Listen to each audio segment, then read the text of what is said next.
All right, I am live here with Alan Wisman, and today we're going to be talking about why your asking price matters now more than ever. Give us some context, Alan. Yeah, so we're just leaving this pretty hot market, as you know, Mhm. where it's been a big frenzy over the last couple of years, and sometimes it's hard to um, get our clients to transition into a new market because they're not in this every day. They don't know this every day. All they know is from what they see in the media, Right. and and they're not quite up to date. So it's always this when we do have a market shift like we're in, we always have that period of time where we still have to pull our clients into the new Everybody has to market. catch up. Well, it was. I mean, you're right. For the last 2 years, you could basically, it felt like list your house for whatever you wanted, is what it felt like. It felt like that. Wasn't quite like that, but it did feel that way, which is Yeah. the problem because people go off of emotions, and the Yeah. emotion is, I can sell my house for whatever, as you stated. Right. So we have to get people into the new market, and there's always that transition period of a few months before they Right. really hear it and understand it, that the market, though you probably could have gotten more for your house a few months ago, we're in a new market, Yeah. and we can't necessarily count on the same reaction or the same market demand. Well, right. I mean, we've been seeing a lot longer days on market. So there are Mhm. even some, I mean, there's a lot of real estate agents that got into the market during this time. And so they've never seen a house on the market longer than a I day know, right? or a week I or whatever. know. Yeah. They've never had to do maybe a price improvement or something like that. And so how can we expect the clients to have done that? Because the average client sells a home, what is it, it's like every 8 years or something like I that. think it's 7 years now. I Anyway, think it's that's not often. Yeah. right. Exactly. So Exactly. yeah, So, everybody's like, but I mean, for us, we have some strategies where we can make sure that we're pulling the highest market value through an online bidding system. And that's been working really well mhm. for sellers. But what else did you want to share about your asking price? So before the 2-year frenzy, Yeah. we always recommended that it's better to go lower Hmm. than it is to go higher.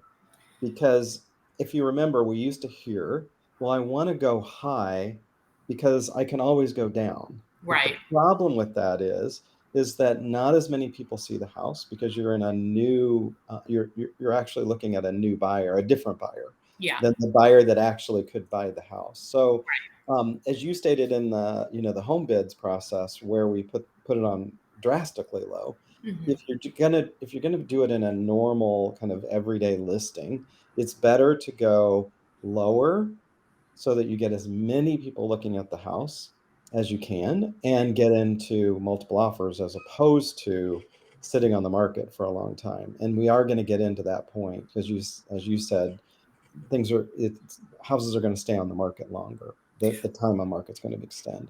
Right. Like, yeah. So you want to cast like the widest net possible. And there's also some marketing in there, right? Like the way Mhm. people search and the psychology of searching. So if a house is listed too high and they have to come down, and the buyers have had the experience of, well, I'm missing out on houses because somebody else got it, they're going Mhm. to be thinking, like, oh, why did nobody want this house? Like, they're literally going to say, what's wrong with it? And Yeah, there won't be anything wrong with it. It just was right. priced too high, but they don't believe you. I agree. Yes. And so Yes. it's like, yeah, like getting into the psychology of the buyer. So you are better off going at a price that's marketable, not like these crazy numbers, but like a marketable price to drive it up, right? If you Right. have competing bids, you are likely to get a higher price than if you have non-competing bids.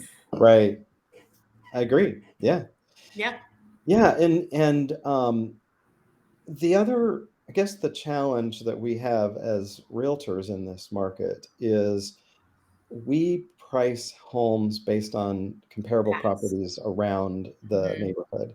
Not as many homes have sold because there hasn't been that many on the market. So it makes it more difficult when you're actually trying to value a house, which is another advantage to doing an online bid, as you talked about.